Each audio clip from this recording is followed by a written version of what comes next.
লালমনিরহাট জেলার ইলেকট্রনিক এবং প্রিন্ট মিডিয়ায় কর্মরত প্রিয় সাংবাদিক ভাইরা, সবাইকে আমি আমার ব্যক্তিগত পক্ষ থেকে এবং লালমনিরহাট জেলা পুলিশের পক্ষ থেকে শুভেচ্ছা জানাচ্ছি। শুভ অপরাহ্ন। আপনারা অবগত আছেন যে লালমনিরহাট জেলার আদিতমারি থানার ভাদাই ইউনিয়নের একটি গ্রামে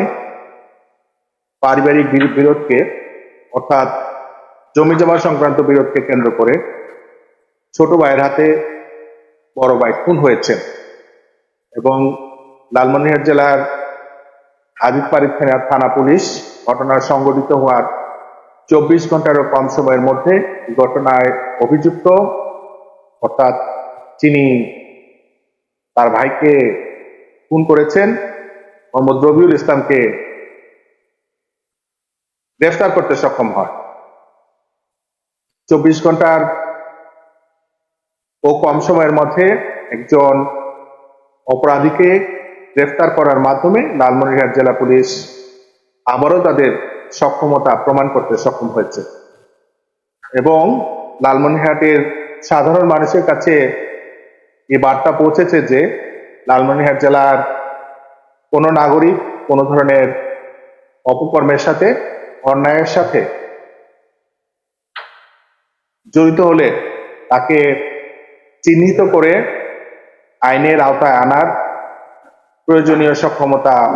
লালমনিরহাট জেলা পুলিশের আছে এবং লালমনিরহাট জেলা পুলিশ প্রতিনিয়ত এই কাজটি করে যাচ্ছে। আপনারা জানেন যে কিছুদিন আগে লালমনিরহাট জেলার হাতীবান্ধা থানায় এক ব্যক্তি গলাকাটা লাশ উদ্ধার হয়েছিল এবং এই গলাকাটা লাশ উদ্ধার হওয়ার অল্প সময়ের মধ্যে আমার যতটুকু মনে পড়ে 3-4 দিন সময়ের মধ্যেই আমরা যিনি এই ঘটনার সাথে জড়িত ছিলেন প্রধান অভিযুক্ত মোহাম্মদ সিরাজুল ইসলামকে আমরা গ্রেফতার করতে সক্ষম হই। সিরাজুল ইসলামের গ্রেফতারের মধ্য দিয়ে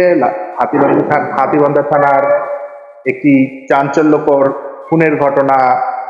রহস্য যেমন উদ্ঘাটিত হয়েছিল, তার পাশাপাশি এই ঘটনার সাথে যে প্রধান অভিযুক্ত সিরাজুল ইসলামকেও গ্রেফতার করে আইনের আওতায় আনয়নে লালমনিরহাট পুলিশ সক্ষম হয়েছিল। এরই ধারাবাহিকতায় এরই অংশ হিসেবে গত 5 তারিখে যে খুনের ঘটনাটি সংঘটিত হয়েছে জমি জমা সংক্রান্ত বিরোধকে কেন্দ্র করে দুই ভাইয়ের মাঝে, এই ঘটনায় প্রধান অভিযুক্ত মোহাম্মদ রবিউল ইসলাম তিনি ঘটনার পরপরই এলাকা ছেড়ে পালিয়ে যান এবং বিভিন্ন স্থানে গোপনরত অবস্থায় ছিলেন বলে আমরা জানতে পারি। তাকে খুব অল্প সময়ের মধ্যেই অর্থাৎ 24 ঘন্টার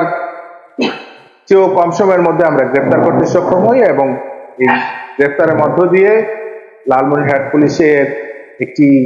সাঁড়াশি অভিযানেরও পরিসমাপ্তি ঘটে। আমি এই গ্রেফতার অভিযানের সাথে যারা সংশ্লিষ্ট ছিলেন, বিশেষ করে আদিতমারি থানার অফিসার ইনচার্জ জনাব মাহমুদুল নবী, মামলার তদন্তকারী officer sub inspector Aminul Islam এবং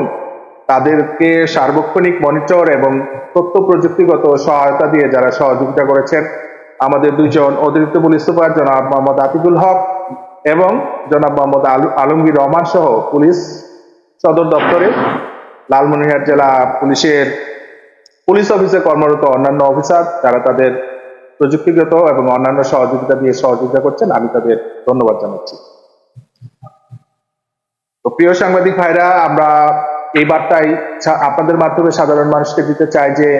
কোনো অপরাধী যেই হোক লালমনিরহাটে যদি কোনো ধরনের সন্ত্রাস করে, অন্যায় করে, অপরাধমূলক কর্মকাণ্ডে জড়িত হয় তিনি কোনোভাবেই পার পাবেন না। এর কয়েকটি প্রমাণ আপনারা ইতিমধ্যে পেয়েছেন যে হাতীবান্ধায় তিনি নিহত হয়েছিলেন, যার গলাকাটা লাশ উদ্ধার হয়েছিল ভিকটিম মানিকুল ইসলাম এবং তার যে খুনের ঘটনা, এই খুনের ঘটনায় যিনি প্রধান অভিযুক্ত ছিলেন সিরাজুল ইসলাম, তাকে আমরা দ্রুততম সময়ের মধ্যেই অর্থাৎ 23/1/2024 তারিখে গ্রেফতার করতে সক্ষম হয় এবং তিনি বিজ্ঞ আদালতে কার্যবিধি 164 ধারা মোতাবেক জবানবন্দি প্রদান করেন এবং পরবর্তীতে যে 5/2/2024 তারিখে আদিতমারি থানাতে যে ঘটনা ঘটেছে, এই ঘটনার অভিযুক্তকেও আমরা খুব 24 ঘন্টার কম সময়ে গ্রেফতার করতে সক্ষম হই এবং তিনি যে অভিযুক্ত জনাব মোহাম্মদ রবিউল ইসলাম তিনি বিজ্ঞ আদালতে আজকে তার দোষ স্বীকার করে কার্যবিধি 164 ধারা মোতাবেক স্বীকারোক্তিমূলক জবানবন্দি প্রদান করেছে। আমরা তাকে জিজ্ঞাসাবাদে যতটুকু জানতে পেরেছি যে দুই ভাই জমিতে সেচ দেওয়াকে, দুই ভাইয়ের জমি পাশাপাশি ছিল এবং জমিতে সেচ দেওয়াকে কেন্দ্র করে তাদের মধ্যে বিরোধ, এক পর্যায়ে তর্কাতর্কি শুরু হয় এবং তর্কাতর্কির এক পর্যায়ে জমির আইল ঠিক করার জন্য ব্যবহৃত যে কোদাল, এই কোদাল হাতে নিয়ে রবিউল ইসলাম তার ভাইকে তার মাথায় সজোরে আঘাত করে, যার ফলশ্রুতিতে তিনি মাথার বাম দিক দিয়ে খুবই রক্তাক্ত জখম হয় এবং পরবর্তীতে তাকে প্রাথমিক চিকিৎসা দেওয়া হয় আদিতবাড়ি স্বাস্থ্য কমপ্লেক্সে। তার অবস্থা গুরুতর বিবেচিত হলে তাকে রংপুর মেডিকেল কলেজ হাসপাতালে স্থানান্তরিত করা হয় এবং পরবর্তীতে তিনি ওই দিন রাত 2টা থেকে 3টার মধ্যে কোনো একটা সময় মৃত্যুবরণ করেন। এই ঘটনায় যিনি নিহত হয়েছেন তার স্ত্রী বাদী হয়ে ভিকটিমের ভাই রবিউল ইসলামকে প্রধান আসামি করে একটি মামলা দায়ের করেন এবং মামলা দায়েরের পরপরই আমরা আসামিকে গ্রেফতার করতে সক্ষম হই এবং আমাদের তথ্য প্রযুক্তিগত সকল সহযোগিতা এবং অন্যান্য কার্যক্রমের মাধ্যমে খুব অল্প সময়ের মধ্যে তাকে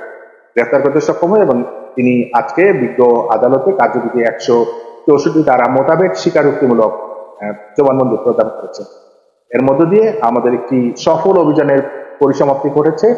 এবং আমি এই অভিযানের সাথে যারা সংশ্লিষ্ট ছিলেন, আমাদের অফিসার ইনচার্জ, মামলা তদন্তকারী অফিসার এবং লালমনিরহাট পুলিশ সদর দপ্তরে কর্মরত অতিরিক্ত পুলিশ সুপার সহ সকলকে আমি ধন্যবাদ জানাচ্ছি। আর প্রিয় সাংবাদিক ভাইরা, আপনারা সবসময় আমাদের সহযোগিতা দিয়ে, তথ্য দিয়ে সহযোগিতা করে আসছেন। আমরা মনে করি আপনারা আগামী দিনেও আমাদের বিভিন্নভাবে সহযোগিতা করবেন। আপনাদের সহযোগিতা নিয়ে আমরা লালমনিরহাটের মানুষকে একটি সুস্থ, সুন্দর, সন্ত্রাসমুক্ত লালমনিরহাট উপহার দিতে প্রস্তুত আছি।